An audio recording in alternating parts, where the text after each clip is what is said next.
So this week we will be talking about working with families. This is part 1 of 2 weeks of this. So I kind of subtitled this "The Sweet and the Sour." And when you talk about good news, bad news, I always want to hear the bad news first. So I decided to start with the sour. This is working with families in difficult situations or kind of difficult people. And we'll talk a little bit about mediation and customer service and kind of specific situations that we might encounter.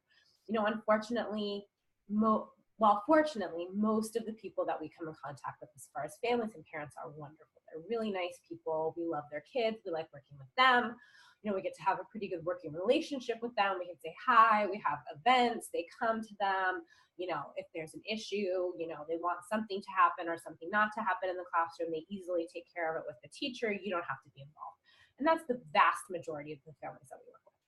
Sometimes either we have difficult situations, like they're a pretty good family, but something bad happened, or we've done something wrong, or they've done something wrong, or we just have flat out difficult people. Like they're jerks, they're no fun, nobody likes them, it's really hard to get along with these people, but we enjoy having their child at our center, or we want to provide a service for their child, and we're willing to kind of work with their jerkness.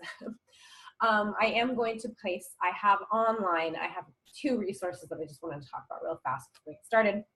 One is working with families when it comes to money, which I'm going to jump into right away in this lecture, because I think that's a big thing that we don't often talk about, and it can be really difficult.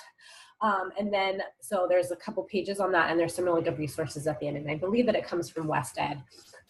So it's the Working with Families series. So it's like culturally sensitive, and there's all types of things in the little booklet. And so I've excerpt that for you guys. So if you're having issues with families paying up or late fees or anything like that, please look at that. And then I also have another resource, which is customer service PowerPoint that I put together for teacher training about 7-8 years ago. But it's really good. It's working with different kinds of people. So I'll go through like a bunch of different people, like they're a jerk, or they're like constantly changing their mood. Like there's a lot of different parent types or personality types, how they are in the classroom, and then ways that you can kind of diffuse this. So before it even becomes an issue, it's kind of love languages for working with parents. Like, so before this becomes a problem, how can we deal with it? And if there are problems with this specific parent types that we have, what's the best way to kind of talk to those people? So I will put that online as well. It is my own personal kind of intellectual property that I made a couple of years ago. You guys are more than welcome to kind of take bits and pieces of it, but please don't kind of just lift it off the web and try to train on your own, because it is something that I kind of put together. I don't have enough time to walk through it with everybody, but if you are willing, if you do want to use parts of it, just let me know, or take just parts of it and don't kind of lift the entire PowerPoint. It's more just a resource for you that you can look at and you can understand how you can talk to and train staff about the different kinds of people we come up with or how we meet. So how we work with parents, and then I think a big part of this is how we support staff when we're working with our families when we have difficult situations, is kind of where our leadership skills are forged. And I use forged as like a metaphor, like a blacksmith forges iron. It happens in heat. It happens in a bad situation. It happens through fire. So you're tested, and your mettle as a leader is really tested in difficult situations, and then a lot of times difficult situations with families. Or if you have a difficult situation, the family is involved in that. Like if there was an unsupervised child and you have to deal with that, part of dealing with that is dealing without those parents that are understandably going to be pretty upset about that. Communicating fees. This is from the work of Tom Copeland. If you are a family and child care provider, you most likely have heard from him. He is like the guru of the field. If you have not, please check him out. He's fantastic. Not only does he have a blog, he has a bunch of books, but the fantastic thing is they're ebooks, and so they're much cheaper than anything else you would buy. He gives examples of contracts. He gives examples of how to talk to parents. He gives example of record, like anything that you need to do with childcare, and specifically running the childcare center out of your home. He is your man. Like I can't touch him when it comes to this, but he does have some really interesting things about before you sign the contract. And I think this is probably a good way to start working with families is tour and interview. So it's a two-way street. So, if you, first of all, like with our staff, if you are Reggio and they want Montessori, that's a mismatch perhaps, and being really, really clear with them what kind of service and what kind of education you are going to provide is hopefully going to help them understand what they're getting into. So if they want straight up academic and you don't do that, it's probably not the best situation, even though you probably want their tuition and their money. Are you willing to take them and they be chronically unsatisfied with what's happening? Or would you have to lower your standards to go away from being project-based and start doing academic just to work with this one family? So you're going to have to make that kind of decision. Also, and that's why I like to begin with this, is if they are unhappy, if they're a personality type that you don't think that you can work with in a successful way, if you can't provide the service of childcare with them, then don't enroll them in your center. So if you got the feeling that you and them were going to have a major personality conflict, or you just don't want to deal with them as a parent, don't go down that road to begin with. You are a small business. You don't have to. You, in business types things, Head Start, state funded, we have a little less leeway. We take children. But in a small business kind of situation, when you're running your own family childcare, you're running your own center, your own preschool, or private or for-profit or whatever, anything like that, it's definitely a two-way street. I do think, and then after this applies to everybody, is reviewing the contract and policies in person with all the parents and guardians. So if there are 4 parents, if there's a mom, a biological mom, a biological dad, a stepmom, and a stepdad, you might have to do 2 different meetings. Like, they can't be in the same room, or if they are in the same room, but they're not, you have to meet with all of them, and you need to go over all of the contract and the policies with them beforehand. Or somebody in the organization needs to do that. Like, a lot of times they'll enroll a bunch of people like over the summer, if you're like a state funded and you start again in August when the school district starts up, or something like that. So they've been enrolling all summer, and then you have an orientation, and so you talk with everybody about it. And I used to be really like vague, and I talk about all the fun stuff, and now I'm like, no, I want to talk about all the bad stuff. I want to talk about if you're late. I want to talk about if you have a disagreement with somebody. I want to talk about what's inappropriate language in front of children. Like, I want to get to the nitty gritty stuff so that I don't have to deal with this later on, and then we can have fun for the rest of the year. So I think everybody needs to do that, is they need to review the contract and policies. Let's get it out of the way. If they can't kind of handle what you're going to provide, then they need to know and maybe reconsider that their child is going to go to the center. And then if you are in this kind of situation where you know that maybe you have an inkling that this parent isn't going to be the best, but you're a Head Start and you're going to take this family, they are eligible, and you want the child to have the services, it's deeply important that all children, regardless of their parents, receive great early education, then you're going to have to talk with your staff about, like, this parent seems like they're going to be a handful, this is how we're going to deal with them, things like that. Tom Copeland also talks about checking references. I personally have never done that, but maybe in FCC, that's much more of a common practice. Make sure that, like, if they came from another FCC home and they left kind of abruptly, why did that happen? Could you tell me why? Or could I talk to that person? And then a trial period as well. I've personally never done that again, but, maybe giving them 2 weeks where they're paying day by day or week by week, just to make sure that they really like your center. And that might be a great idea. If you're a FCC or a small business center type thing, a trial period, like, is this actually going to work for both parties? And then, you haven't signed a contract at that point. So maybe that might be really great, is before you sign the contract, you have this trial period. So when the child care contract does come in place, and you should have funded fees, even if they're not actually paying any fees, like it's going through, the feds or the state or something like that, and you never see the fees, there should be a child care contract that they've signed. It should talk specifically about the fees in the contract, how much money they're going to pay on what day, at what time, then when is it late, typically by the 10th of the month, like when your mortgage is due or something like that. Sometimes they allow you to pay bi-monthly or weekly, but you're specifying by Friday at 3 p.m. I should have the check. When do penalties start accruing? Are you going to have penalties? When and how will you disenroll? This is all information that needs to be clearly spelled out. And what can make the contract end? So how much notice should a family give you in writing? Typically it's a month, but you can do it as low as 2 weeks. And then what reasons would the center or the FCC provider or a person or whoever disenroll the child? So typically it's because of child or parent behavior. So you can succinctly say something about non-harassment, non-discrimination, if parents act inappropriately, and we'll talk a little bit more about this. But what makes the contract end? And there's a lot of these online. You can get templates for, but since this is the biggest, most legally binding contract that we'll have, and that's why I don't even go into doing a worksheet on this, is because if you are making one from scratch, you're going to need support from a lot of different organizations like Equal Opportunity. You're going to need to talk to a lawyer most likely. You can get a lot of great examples of things that you should do online and from Tom Copeland's website and his books. But at the end of the day, this is like a legally binding contract. When is it going to be null and void? You know, things like that. So issues to be aware of if you are in charge of doing this for your center. So what should we do if you have a child care contract and the family is not funding their part of the bargain financially wise? So, you know, we provide a service, child care, for this many hours a week, and you provide us this money. If they're not providing the money, what do? You start documenting it in writing. All of this needs to be in writing 100%. Like when we're terminating staff, we need to have all those plans of actions very clearly laid out, and it needs to be measurable and achievable for staff. Same thing, that needs to be measurable and achievable for our families. We want to give them a fair shake. We want to allow them to get back on their feet and start paying us. But if it's not possible, we need to have documented how we tried to do that. So as of January 10th, you were late on your child care fees for this month. I've written that out.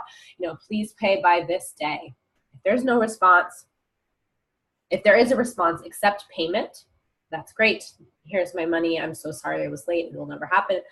Oh, that's great. Thank you so much for paying. You know, should we consider going bi-monthly? Would that help you more? You know, whatever you can kind of provide to the family. An optional would be a payment plan. You know, I have $50. I can give you another 50 next week, and then another 50 after that. And then I should be kept up. I should be caught up. Whatever, it's up to you. If there is no response, call the family. And I call them, and I like to leave a voicemail.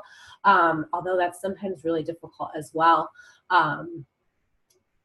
With millennials and stuff like younger families sometimes don't check their emails, and they'll have like 75 unheard voicemails on their phone, and they're just kind of head in the sand with it. So it doesn't really happen.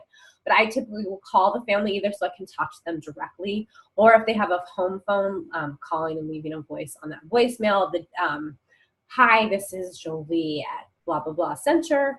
I've written you already about this issue. You're now 40 days late with your child care payment.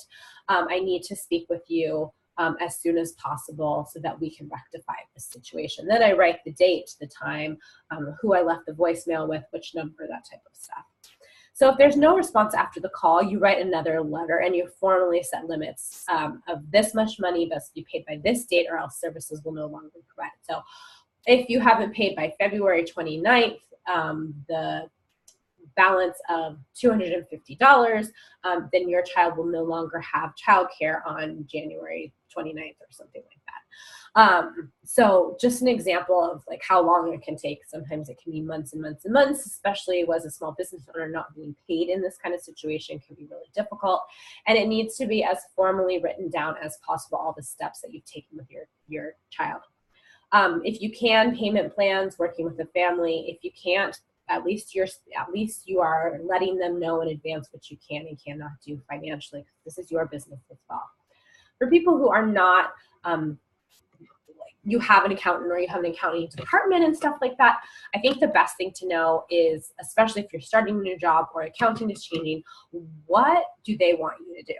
Like, I've had accounting departments that's literally like, it's just money. It's just like payroll, and it's just the families have direct deposited or have checked, like they did all the cashing and things like that for me, but they didn't do any of the relationships. So they would tell me, so-and-so is late, and then it would be my responsibility to take care of that with the family. So I was doing a lot of this, even though I didn't really take part in money didn't really, I had the money on site, but somebody else came, they cashed it, they did all that type of stuff. Then I worked for other places that took the money, did the eligibility, did the food program, and then they would also make all the phone calls to the family. So I was really hands-off, so I could just focus on the children at my center, and the accounting department made all the phone calls, wrote all the letters. Find out where you are in that kind of situation. Does accounting want to have nothing to do with the families and it's all on you? and they're going to let you know when money issues are happening, or do they want you to be totally hands-off? It's really important that you know, especially when you're going into a new business, where you fall in the spectrum of what accounting wants. Because I have started jobs where I knew there was an accounting department, and I assumed that they wanted to do, like, they had written a letter to everybody saying, you know, the child care contract, they had gone through all that. I didn't even know what the fees were. We were mostly state sponsored. And then all of a sudden, accounting sent out a letter saying that parents were now having to do sliding scale fees and blah, blah, blah, blah, blah, because of the recession and something, and they now had to pay stuff. Not only had accounting not told me this, that this was going to happen, they hadn't told me the letter was going to go out. And then one afternoon and a Friday at the end of the month, I now had a lot of really upset parents that they were now going to be paying a nominal fee each month in order to have this 5-day a week care. It would have been really helpful for me to know what the accounting department wanted from me. Communication on their side could have been better, and they did admit that finally. But if I had known as well that, first of all, the changes were happening, and then that they expected me to have the conversations with families, then I could have been a lot more proactive. I could have had a meeting ahead of time. We could have given them a month or two of notice that they were going to start having to put together this nominal fee each month, you know, stuff like that. So you, either as a small business owner, coming up with what you can accept as far as late payments. And then if you're not a small business owner or an FCC provider, you work within a larger system, knowing what the rest of the system wants for you when it comes to talking with parents is really going to behoove you. All right, so we're going to jump to angry parents, because a lot of times the finances seems really sticky to us, and that we don't like talking to parents about money. We want to talk to them about their awesome kids and what cool things they did today. We don't want to talk to them about money. Same with angry parents. We don't want bad situations to happen. We spend this whole time of class, like basically 150 and 155 are how to run a successful business where bad things don't happen. Like, we try to get in front of the bad situations and make policies so children aren't supervised, so they're healthy and safe. So there are all these types of things. We're scrambling all day long to keep all these pieces moving so that bad things don't happen. But sometimes they do, and sometimes we have angry parents. So being proactive, so even before situations happen, you have a policy and you've trained staff in order to make sure that these situations don't either happen very infrequently, or when they do happen, that the staff doesn't inadvertently escalate it by not knowing what to say. So I want to talk about when we are wrong. And by we, I mean a center director, or just a center in general, or a teacher, or a person that is working with you as an employee or next to you as management has done something kind of objectively wrong. Like, we've made a mistake, basically. A child is left alone, a staff member has made a rude comment to a family, the wrong bottle was given, sunscreen wasn't applied. Every day there's a lot of things that could go wrong. Depending on the parent,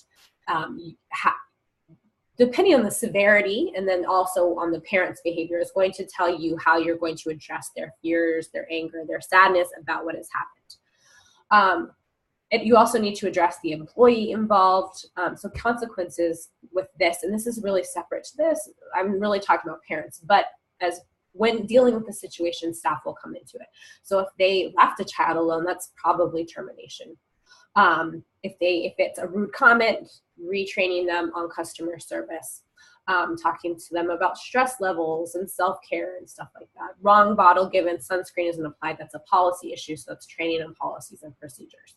So you do need to talk about the employees involved, because when you are actually talking to the families, that's part of what you're going to be telling them. So let's say the problem here in this situation is a child was given somebody else's bottle.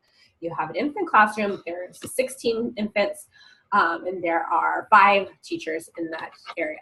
It's a large room, lots of babies. Okay, so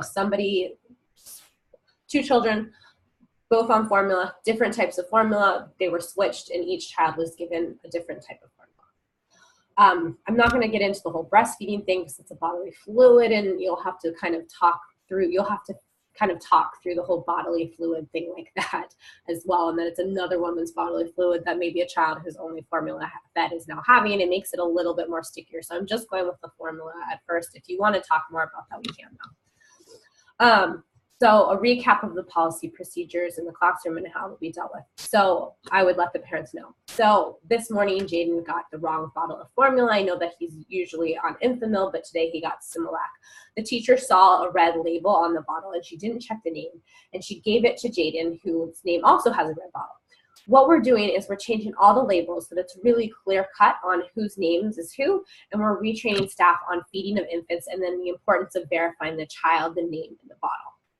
Then I would allow the parents to like vent and be like, what, he got the wrong formula? Or, you know, maybe they already know, they've brought this to you, like his tummy really, really hurt last night and he was up for hours and it was really hard. You know, just allowing them to kind of give you the emotions of what kind of happened. So if it's a bigger issue, like a child left alone, they're gonna need to vent. They're gonna be angry, they're gonna be sad, they're gonna be upset. Usually, sometimes parents are not. They're like, oh, he was alone for 30 seconds, that's fine.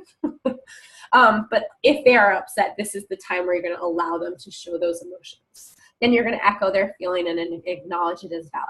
I understand that you're upset, and I understand that it was hard to see your child have a tummy ache because of the different milk, and I really apologize. I'm really sorry that this happened. I'm going to be doing a training for all the staff, and I'm going to also be spending time in the classroom making sure that this doesn't happen going forward. So I'm kind of recertifying. I'm echoing what I've already said, which is I'm going to be training the staff. We're going to make sure, we're going to double down on those policies and procedures and make sure this doesn't happen again. Then I'm going to follow up or have FaceTime. I'm definitely going to spend time in the classroom supervising, making sure that this doesn't happen and they know what the policies and procedures are and they've adequately relabeled all of the bottles. And then also, I want the family to see me. I want them to see that I was in the classroom. So maybe making sure that I'm there and I'm sitting down and I'm playing with the kids one evening at 5:15 when the family already comes in, so I can recheck in with the family. And they also see me and they see that I am doing this for the program. I'm spending time. I don't just sit in my office all day. I'm hands-on. I saw there was a problem. I'm addressing it. You also might want to consider checking in or making a call to make sure that it's resolved. It really depends on the parent, the situation, and if you think the parent would appreciate that, or if it was serious enough that checking in and making sure that the family is feeling okay is important. So that one's kind of optional as well. I've had this happen running infant centers, infant and toddler centers. This actually happens quite a bit. What I ended up doing, because so all the parents would bring in like a bottle and they would label it themselves. And so some of them would be super cute. It would have like a flower on it. And then some of them would just be tape. At one center, we labeled it, or the parent labeled it every morning with like blue painter's tape with the child's name and then last name, you know, if it was a very similar name, and then the date every day. And then at another center, we made giant labels with like a special label maker that we had that had like Jaden S, and then there was a space for the date, and then the parent would write the date on the bottle every time they came in. We ended up making everything super the same. Like at first I thought, oh, he'll have red, she'll have blue, she'll have green. Well, with 16, I mean, at one point we had like we had 27 infants in different rooms with different teachers, but there were so many infants. I was like, we're all just going to be white, and this is going to support the staff in picking up Jaden, looking at Jaden, making sure that this is Jaden S's bottle and giving it to him. So like I noticed that like if it was color coded, that parents, like teachers would just grab purple. And then in the heat of the moment, when you have all these infants crying, or you're like, I mean, I've literally held 2 babies before, giving them a bottle like with my arm and then like holding the other one. You know, we've all been there if we worked in the infant classroom before. That's where the mix-ups happen, in that moment where you're just grabbing stuff, trying to put food in a baby's mouth. So I liked the consistency of it, that everything looked the same, and that also that reinforced the parent to the teacher after it came out of the bottle warmer or whatever, like I have to actually look at the bottle. I wanted to circle back to like the breast milk thing. So when you are apologizing, if it is bottle feeding for any of my infant and toddler programs out there, just making sure that you acknowledge that a child that maybe was formula fed now has breast milk, or maybe it was 2 breastfed babies, but they have had the bodily fluid of another person. Milk donation is a thing. People do that a lot. They will pump milk and donate it to other babies. So it's not unheard of. It's not going to hurt the child that they receive milk from somebody else. but it is somebody else's bodily fluid, and you might not know what they eat or if they smoke or they drink or they take drugs, things like that. So you'll need to be extra understanding about the fact that a child ingested somebody else's bodily fluid, and that can make the feelings more heightened. So what happens if a parent is at fault? So a parent is unreasonable. They're inappropriate with staff or children. They're entitled, they're overly demanding, they're rude, they harass, they disrupt or hurt the classroom environment. And I don't mean like hurt physically, but like they come in and they're loud and they're aggressive with their child, other people's children, or you. What happens when you have like either a parent who chronically does this or has done this like on a one-off, but it was enough that the environment of the classroom and the teacher felt inappropriately dealt with. I want to call or I want to speak with the parent. A lot of times the parent has left for the day. Like it was like a drive-by. They like came into the room, they were awful, and now they've left. Was it, and from the staff, you'll have to hear about that. Was it just like an awful thing and they hope that it'll never happen again? Or this was an awful thing 3 weeks in a row. And now, when the children see this dad or this mom or this uncle coming, everybody kind of cringes, something like that. They know that they're kind of bracing for something to happen. So typically the parent has left for the day. So I call and I speak with the parent, or I leave a voicemail, and sometimes I even send an email requesting a formal meeting. On the phone, if I can talk to them, or I will allude to it in the email, that I want them to know that it's to discuss their behavior. So I don't want it to be like, hey, come on in and let's chat about stuff. Like an incident happened and we need to talk about this. You're remaining polite and calm. You don't have to talk about what happened. They just say, there were some things have been happening in the classroom with you and the teacher and your behavior, and I'd like to have a conversation with it in my office. What time are you available? In the meeting, reinforce that you're going to train your staff on customer service. So just get this out of the way, because that's what they're going to talk about anyway.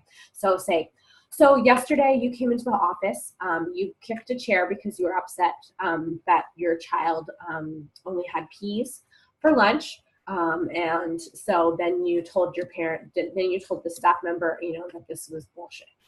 I'm going to talk to my staff about meals. And we'll talk about meals later on in this meeting, but I want you to know that using language like that and kicking at chairs, even if they don't have children with them, is absolutely inappropriate behavior, and we won't tolerate it in the classroom anymore. Then from there, the parent will probably say, like, I didn't say that, or I was really mad. Kids can't just have peas. Then we'll talk about family style dining. We have all of these things on the table. The children choose what they want to eat. We will check in with your child and we will suggest that they eat more food, and we will talk to them about healthy choices and having protein makes our body stronger and milk makes our bones bigger, things like that. And you should do that at home to reinforce to your child that they need to eat a more well-balanced meal. And I can understand that you are upset that your child might be hungry, but in those situations, it is never okay for you to use that type of language or be inappropriate or blah, blah, blah, whatever it was with the child, that it's never okay for you to engage in that behavior. Because 90% of the time when I've talked to a parent about their behavior in the classroom, they've done something like this, they've always tried to throw it back on me. So I try to proactively get that ahead of time. Like, this is what we do. These are our policies. And even if we were wrong, you can't act like that in front of the children, and you can't disrespect my staff like that. I think a really great thing to have, and if you don't have it, please consider, is to have a parent conduct policy. And I'm going to talk about that. Okay, so potential policy is a parent conduct policy, and these are just like spitballing things that can be on it or cannot be on it. So we don't have time to write this. We're doing something else this week. But if you wanted to write it, or you have something and you'd like me to read it, email it to me and I will give you some feedback. But a version of this would be succinctly put in the child care contract as well. So basically anything that makes the child care agreement null and void. So the agreement is gone, we no longer provide child care services for your child, is if your child is inappropriate or you're inappropriate, or something like that. So I would start off with like, here at little kids daycare, we believe in honesty, that honesty and respect and dignity are so important in the classroom environment, and we strive to have open communication with all, something like that, like an opening statement about diversity and inclusion and everybody getting along. Then that's not actually what I want to talk about, but I want to start off on a positive note because I think it's always important to start off positive if possible. So you want parents to be polite. You want parents to be appropriate. You want parents to be kind. You want parents to be blah, blah, blah, blah, blah. What do you want parents to be with their interactions with their staff, children, and management? That's for you to decide. Parents will not engage in gossip, speak inappropriately, speak harshly, be derogatory, engage in discrimination, be inappropriate, you know, anything like that. This once again is for you to think about. What don't you want parents to do? I would highly advise putting in something about being inappropriate or harassing. If parents have issues, I like to put in this too. So if a parent has an issue with the classroom, they'll speak slightly inappropriately to teachers, and they will seek management's support as well as needed, you know, something like that. And then parents who engage in this behavior that's threatening or inappropriate or rude or whatever can have service ended and the child care contracts agreements ended as well. So that will be your ending thing is if you do these types of things, your child care contract can be ended and you might not receive services anymore. I would say that 90% of the time we don't have to deal with this. Our parents are pretty good and we can kind of get around them or we can work with them to have things. So you're writing this for that 5 or 10% that are acting up. They're just not acting the way that they should and you can't have them in their environment. It's been very few and far between. It has happened. I've had more, you know, meetings that I care to think about where I'm just sitting here thinking like, this is an adult. This isn't an adult.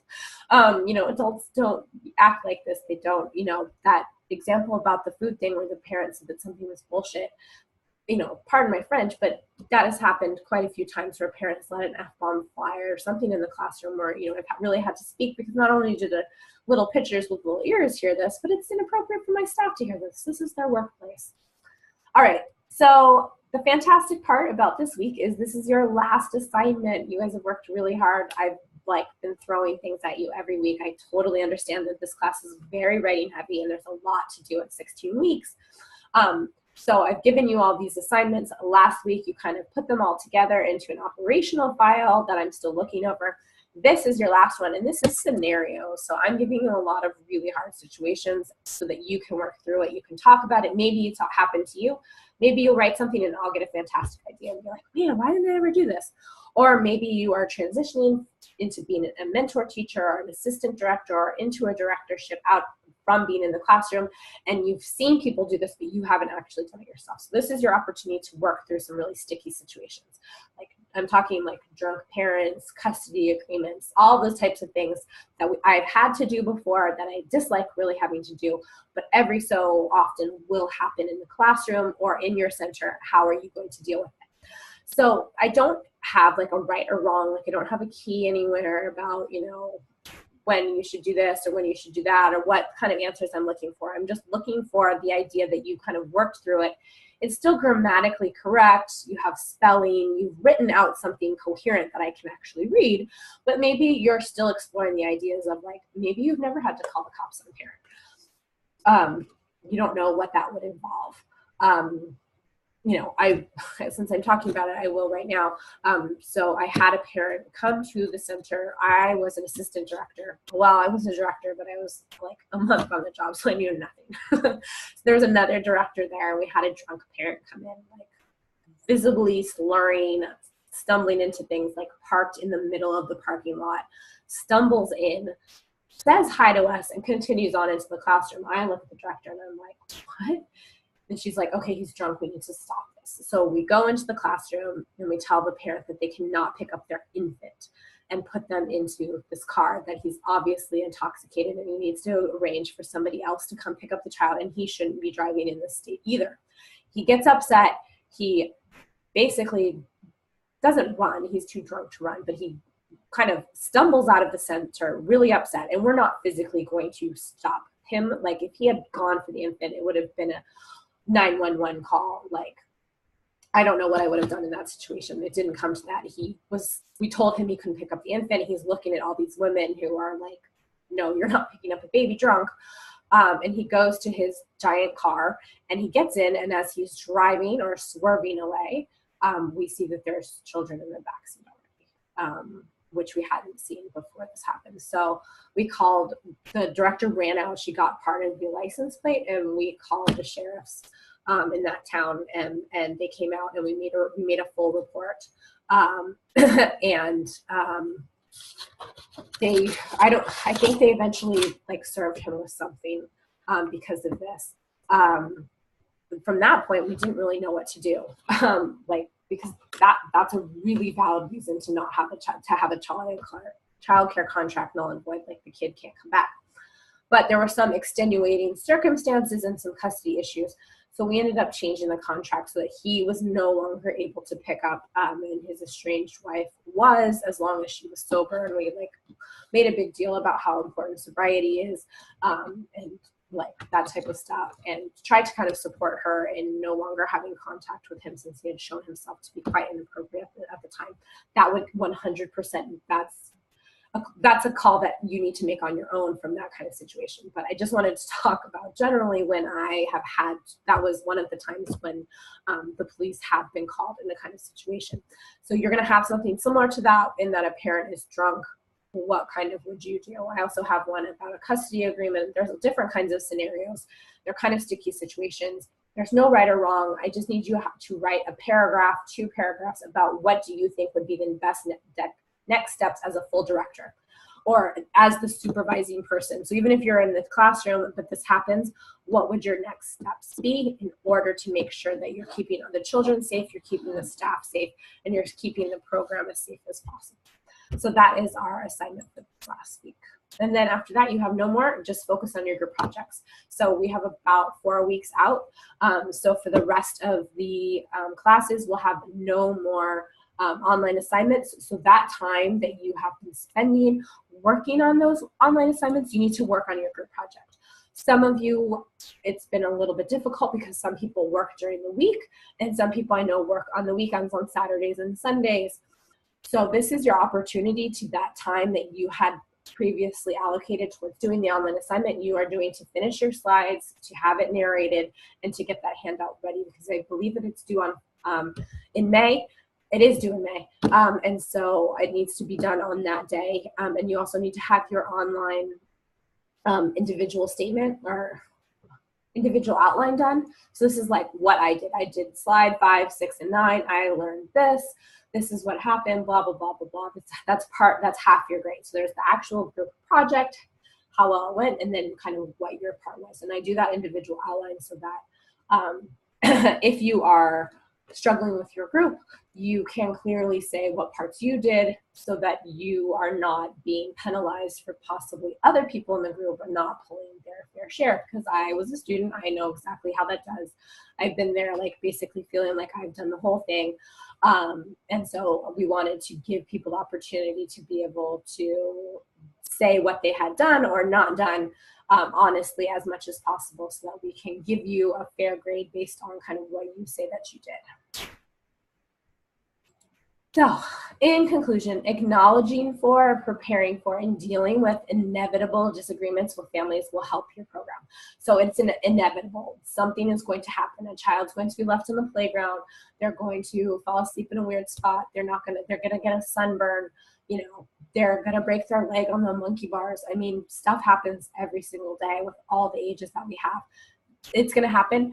As a director, you're showing your leadership by acknowledging that sticky situations happen, preparing to the best of your ability for them, and then dealing with them to the best of your professional ability is going to help your program. It's going to keep families in the program, so even if you've made a mistake, if you acknowledge it, you apologize for it, you take steps to rectify it, most families are going to understand that, and they're going to want to stay in your program. It's also going to support staff when parents are being inappropriate. You need to step up for the staff and not allow them to be in situations where they're made to feel uncomfortable, or they're making the children uncomfortable, or they're just making the classroom environment bad. Or workplace bad, like if they're gossiping, in the hallway or something like that, that's the workplace in general. It doesn't just have to be in the classroom. And then it's going to make your program stronger and then more marketable. Like how you deal with these situations is going to make your program better, which is going to be able to make sure that you can charge the tuition, or you can keep children in the spot, or you can have, an unending wait list in your Head Start or your state funded, something like that. All right, so that is it for this week. I know we touched on a lot of different sticky situations for working with parents. Next week, we'll talk more about working with families in nicer situations and conferences, working with families that are under stress, culturally sensitive care, a lot of the stuff that you guys already know. We're just going to look at it from a director's standpoint and how we can kind of support staff in that. All right, I will see you guys online.